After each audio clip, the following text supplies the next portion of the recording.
Ekonene. So the breaking news on Thursday night ilikuwa ni story na msa anaitwa Albert Ojwang, and the story was, hii story nilibaki nimecheki kutoka kwa Larry Madowo, and ilikuwa Kenyan police officer PC James Mukhwana arrested and will be charged with the murder of Albert Ojwang at Central Police Station.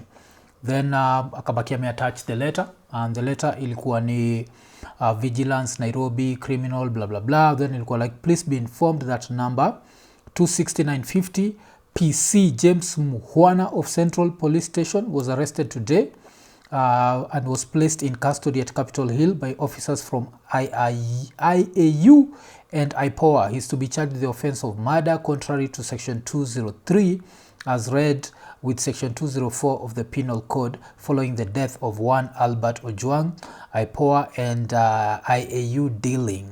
More details to follow. So ili happened on the 12th of June. By the time unawachini the 13th of June na ni birthday yangu.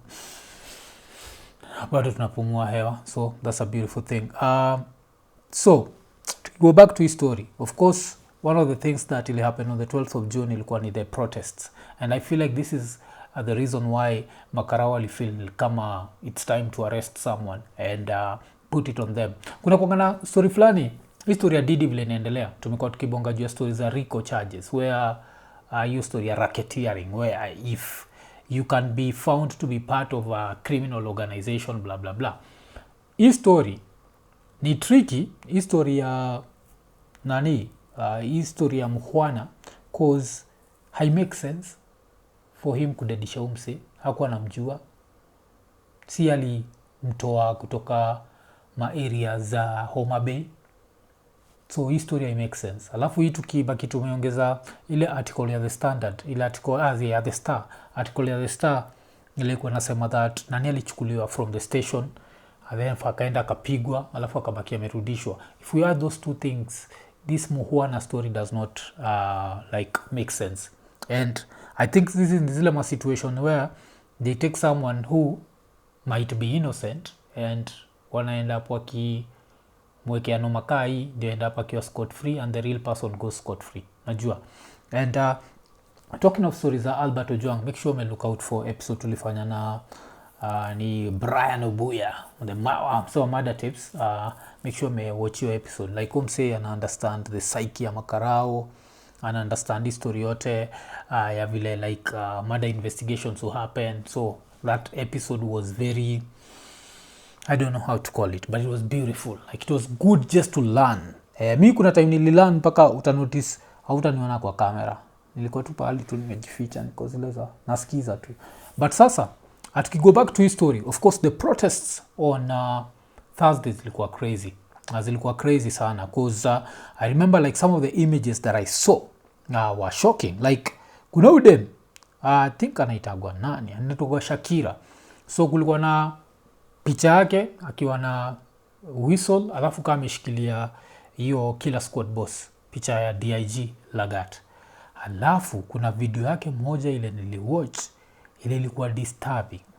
Na ilikuwa disturbing cause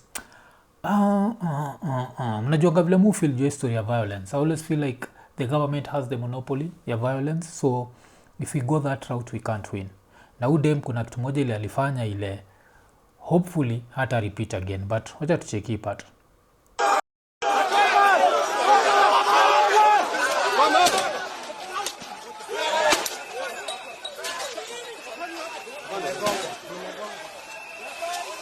So najua ile part ya when we lose our fear they lose their power, but damn. That was some scary stuff. And okay, but siwezi taka to go hii route because tukigo hii route watashinda. And the other route pia siwezi taka ni route ya nilibaki nimeona gari mbili zilichomwa, and when I saw the two cars nilibaki nimefikiria, nikakumbuka story fulani Sonko alipatia Gawase. Alikuwa anasema that siku zake na Uhuru wakicheki protest the Raila, they used to organize in ways where they themselves as the Jubilee government ama as TNA and URP would burn cars and then blame ODM.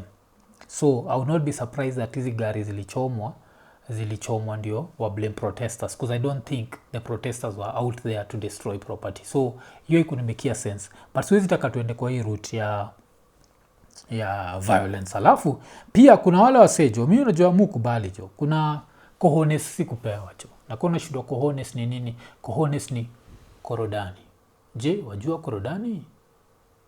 Chukua hii nafasi, chukue kamusi, jifunze korodani ni nini. Sawa.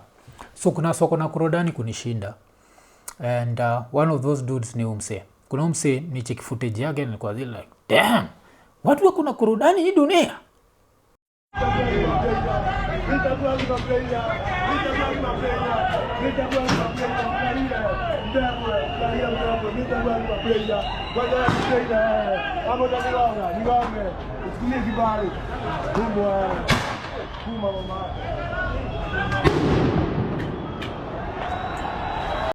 Hiyo ni korodani jo. Hiyo ni korodani. Unafanya tu korodani, niko na korodani. Uko na korodani ngapi? Zangu ni korodani mingi. Korodani mwako ni korodani. Okay. By now ushajua meaning ya korodani. Umse iko na korodani zingine zile siwezi kuwa nazo. But inakuonyesha like the amount of anger ile wasa wako nayo. Ndio cheki msema ameenda hivyo, because even by the time he turns his back, anything can happen. And one thing I have to say also, apart from umse kwa na korodani, huo karau ule alikama kambo hiyo story ya mamako, huo pia nimemrespect for taking that. Like for a lot of people, muchukia sana kuwatch waswa kisifu Zidane, because Zidane alifanya kitu upumbavu, aka cost France World Cup, ile ujinga kupiga na head because someone insulted their mother. So the fact that karau alibakia me take that, gotta respect that. Na cheki. And but still, one thing ile lazima niseme jo, shout out to everyone who went out to the streets. Hii protest niko nimesikia juu yake, and there'd been a lot of protests zile tumesikia zita happen, alafu haziko happen. So I never expected this to happen. Paka nakumbuka ni nani tulikuwa tunabongana msee fulani hapo. Ule msee shoot wagani the director wa Rapture, Rowan and Cut. Tulikuwa tunabongana yeye. Sana uta understand kwa nini, but tulikuwa na story na shida na camera, so tulikuwa tunabongana yeye. Uta understand kwa nini masane. And in the process akabaki ameniuliza like, huko kumeharibika ama kumeharibikaje? Kama tao kashinda tao kumeharibika, because mimi mwenyewe masubuhi nilikuwa masaiza hapa hill, basi kufika tao. So kuona vile swali baki wametokea, cause watu walitokea, and of course like damn, that checks like some of the streets watu walitokea joint. Big shout out to everyone.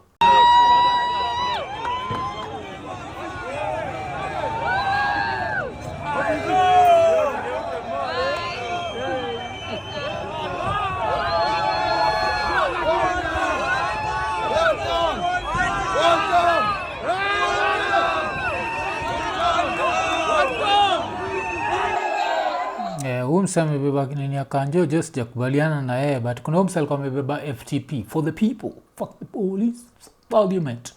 Hiyo nimekubaliana nayo jo, but hii nini na understand tukiwa kwa hiyo nini, but hizo ndio my excuse utumia, they are destroying property, don't do that. So I can never encourage that sort of story. But waswali enda kwa kishikanisha hata stories za nini inaitwa nini, stories za budget kwa hii story. So that was good to see. So mafala wanafaa kuwa korada, wajue that tunajua pia kuna vile wanataka kupitisha budget, na kwa hiyo budget kuna a whole budget ya 150 million that's going to be used to surveil wase wako kwa nini social media. And of course, you know, it's not about TikTok dances, it's going to be about real stuff. Najua if you're talking that like any government criticism unakujiwa, and that's why it's dangerous that mhuana amewekewa hii noma, because inamaanisha kuna msee fulani yuko free au msista mtaja jo, because anaweza nikujia, unajua msee. Okay, but pia udem pia nibaki nimemcheki, na udem anakuonyesha vile kuna kuaga story ile inasemekana sometimes online na grounds na kuaga different kabisa. Udem pataga like a lot of hate, especially on Twitter, and it was good to see her on ground and getting a lot of love. Udem of course na bonga juu yake watoki mtu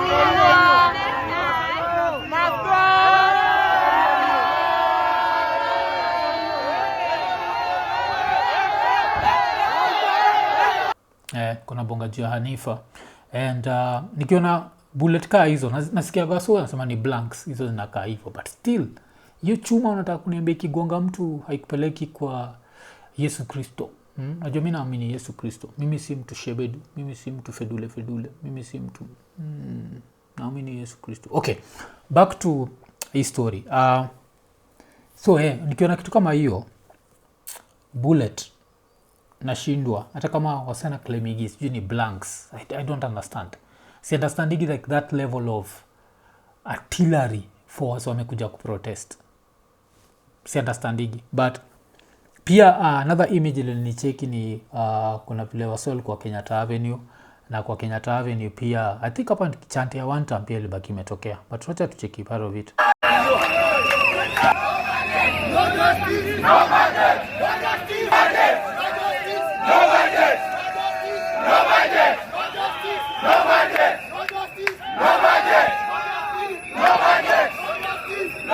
Ni hapa ni no justice, no budget. Alafu kitu kama hiyo tutapata happen hiyo time wa ODM wamekula moto. We want peace. Na hizi ndio raya ziko zinajulikana for protest. Unajua akina Mbadi, akina Opio Wandai, akina Mseka Lai walikuwa wanajulikana for protest. Now for them all of a sudden to be like anti-protest and be like this is wrong. Yeah, people are fighting Ruto because of where he comes from. Yeah, why was no one fighting people from Central? Hiyo ni upumbavu. I don't think wasana fight nini. Alafu kuna noma za kujiletea. Albert Ojwang kudedi. Shida kujiletea. Just because someone posts something online and calls a policeman corrupt. Kenya, the average Kenyan thinks the police are corrupt. So I don't think if anyone calls you corrupt, hakuna kitu yote amedu, sijui defamation, nini. Hakuna kitu kama hiyo. But you know what happens? When you end up killing them, you prove the pointless usemaga. The police are heartless, and apart from them being heartless, the police are, they think they're above the law. So whatever happened to Albert Ojwang proves that. And it's tricky that saizi mi kani muhuana na baki nimekubali. I'm not going to jail for the rest of my life juu ya mtu jo. Hii ndio time ya kuomba inaitangwa nini? Akipatiwa bond, omba bond. Halafu piga simu haraka jo. Tafuta moja ama reporters waambie my life is in danger. Halafu hopefully story yako ita end up kama ubuda mimi alikuwa anaitwa nani? Kuna ubuda alikuwa anaitwa Jacob Juma. Kuze nipatie na example ya Jacob Juma for a few times. Ili alishinda akisema vile life yake iko in danger na bado kabaki ameenda kupatana na Yesu Kristo. So hopefully maybe this saves him, but he needs to tell us like crime na vile nasema like make sure watch episode ya Jeto na Brian Obuya, but crime, the amount of beating alipata haikuwa beating ya kawaida. Najua ilikuwa beating fulani ilikuwa ina come from a certain place, and there's only one place that sort of beating could have come from. So tutacheki kama msata baki amesnitch juu mse mwingine. But hizi protest zimerudi, na kitu moja wa gafani na Kenya ni every time unafikiria aso na land na baya say na maanisha makarao, na maanisha the government, na maanisha everyone. Every time you think they are learning something, they show you that they never listen. They show you how disconnected they are, because they end up doing something else and you're there like what? So still on the same day that was all gonna protest, kulikuwa na another news story about how makarao wali amua kuact like they above the law and kuact like wako heartless kabisa. Acha tusikize hii. Now, the spotlight still tonight remains on the National Police Service, whereby a woman in Nyandarua County is said to have miscarried a 7-month-old pregnancy while in remand at the Rwanyambo police post. 30-year-old Wangari Smith, a house help, was arrested following a complaint from her employer that she had stolen 9,000 shillings. And as NTV's Bridget Ngana now reports, Wangari has since been released and dumped at the Engineer Sub-County Hospital. So na cheki. So inasemekana mother aliarestiwa akiwa 9 months pregnant. Alafu apart from kwa 9 months pregnant alikuwa alikuwa 9 months pregnant, alafu akago in labor, into labor, don't know what the right English phrase for that. Alafu akaanza kuscream, of course, asking for help. Ase wakamuignore, akabaki ame miscarry, achiki mtoya kadedi, and then eventually wakamrusha sijui wapi, na ilikuwa juu ya a 9,000 shillings debt, and they felt like she didn't deserve any medical attention. So after hii happen, another thing that happened, of course, ni the office of the inspector general, National Police Service, kusaizi sana kusafisha rada, ilikuwa ni for immediate release, miscarriage in police custody, interdiction of police post commander. The National Police Service is deeply saddened to inform the public of an unfortunate incident in which a woman miscarried while in police custody at Ruanyambo Police Post, Nyandarua County. Investigations have been launched by the IAU Internal Affairs Unit in collaboration with the Independent Policing Oversight Authority, IPOA, to establish the circumstances surrounding the incident. To ensure a swift, impartial and transparent investigation, the officer in charge of Ruanyambo Police Post has been interdicted with immediate effect. The NPS reaffirms its steadfast commitment to serving and protecting the public while strictly upholding the rule of law, human rights and fundamental freedoms. Further updates will be provided as the investigation progresses. Then ikakuwa signed by Mushiri Nyaga, Director Corporate Communication ama spokesperson. Umse akumbuka, I think nilibaki nimecheki post fulani ile ni Larry Mado alikuwa amepost akienjoy wase ama akiambia wase that umse ndiye alienda hapa release the statement that Nanel alikuwa amegongesha kichwa kwa ukuta mpaka kajidedisha. So that happened. So are we supposed to take Mushiri Nyaga? Like, when do we know you've stopped lying, and at what point do we know that you're now telling us the truth? I don't know. But one thing ile najua, nikikam to hii story ya police brutality ama hii story specifically ya Albert Ojwang, kama kuna wase wameamua hawarelent, ni hasa wanaitwa The Standard. Because even Friday, June 13th, Friday the 13th inakuwaga very interesting day. Kuna very few people on earth walizaliwa Friday the 13th. Unajua hivyo? Okay. So the Standard kulikuwa na fury against Lagat, then ikakuwa budget day is meant to chart a nation's future, but in Kenya the past came roaring back. Protesters overran the streets demanding the immediate arrest of Deputy IG Eliud Lagat over the brutal killing of Albert Ojwang. What should have been John Mbadi's defining moment was drowned in teargas and defiance as chants of no justice, no budget shook the capital. Lagat faces growing pressure to step aside, but silence from the top only fuels the fire. Of course, I don't expect he's going to step aside. Saizi washarushia Muhwana noma, so I think Muhwana itabidi abaki go down na this one, najua. And yeah, so the protests nataka kuona wasa wanasema pia on this June 13th wase kuna wasa wanataka kuprotest, kuna wasa wanasema sasa the next protest ni the next week on Wednesday, and of course 25th. Hiyo siku unajua tu, hiyo siku unajua hiyo siku lazima tubaki tumekumbuka the heroes and yeah, we are stuck in this situation where sijui how the government is going to react. Sijui kama watatumia ile formula ya last year where they ended up just going super violent. I don't know if they are going to do that, and because it's not beyond them. Inajua, it's like inakuwaga the language that they understand the most, and it's the only way that they know to communicate. So I don't know for how long they are going to let us, in quotes, protest. And I don't know, but that's why I have to say, like, a big up to everyone who went to the streets. Akina like kawo boy jo alikuwa pale tu kutumbwe boy, like what that meant, like how much you are putting your life at risk. Na haifai kuwa hivyo, cause that's within the constitution. Unafaa kuweza kuinsult mse, especially watu wana work na hawa deliver what they're supposed to deliver. There should be, you should be able to do that, but of course in this country hakuna freedoms zinakuwa guaranteed. So it was but it was interesting to see the protest. I didn't expect them that way. What I know is if these people decide to play hivi bila violence, 25th itakuwa too big.